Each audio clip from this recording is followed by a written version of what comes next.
Going to the arcade with a handful of quarters and a few of my closest friends is a nostalgia that I never really had. When I was a young whippersnapper, Sonic the Hedgehog ruled our unnecessarily huge projector-style box television. But what's great about 2019 is the retro revolution taking place, where I, in my now late 20s, can experience some classics on my phone, or from a mega pack on my home console, or even better, the true feeling of going to a classic arcade cabinet and hitting Ready Player One for the first time in mind-blowing VR. It came from the third dimension, with its own brain, its own voice, its own legs. There's only one problem. It needs your eyes, Virtual Boy.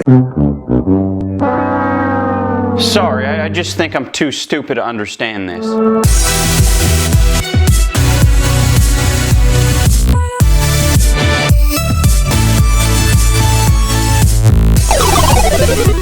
Before we dive in, don't forget to like the video and subscribe to stay tuned for all future videos, and with that, let's do this.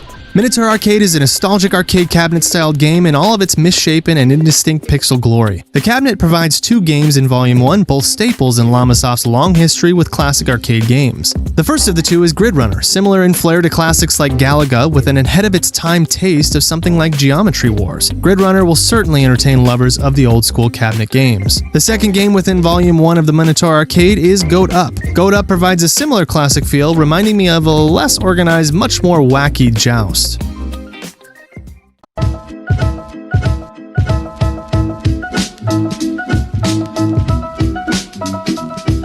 Grid Runner seems to provide much more of a classic arcade game feel. Enemies vary and increase in difficulty and numbers as you progress, and power-ups and level design become more and more vibrant and chaotic. Whereas Goat Up seems to take a few liberties I simply didn't expect. I don't want to give any of that away, but let's just say, I think this goat may have had too many. I'm the best.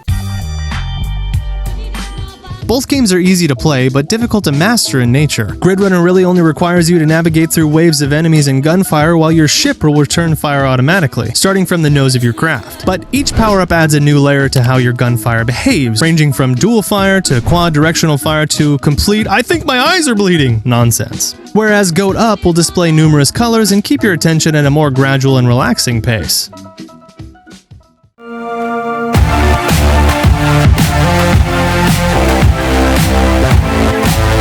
I have to say my only real hope for Minotaur Arcade is that we continue to see more titles in future updates, and while I do really enjoy the 2 games provided, it's difficult not to notice cost versus content. $15 seems a bit steep for 2 classic arcade games, especially when you consider games like the Sega Genesis Classics on the PlayStation Network, which is double the price but offers over 50 titles. This certainly seems a bit off balance.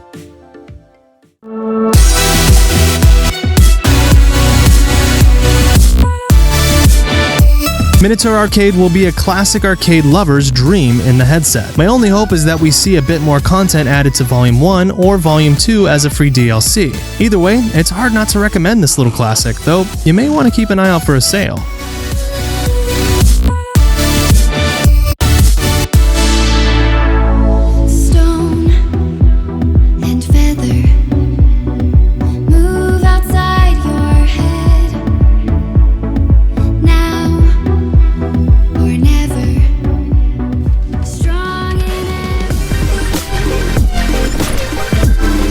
Hey guys, thanks so much for watching. If you enjoyed, please give the video a thumbs up, subscribe to stay tuned for more to come content, and leave me a comment with your thoughts, and I'll see you on the next one. Solo out.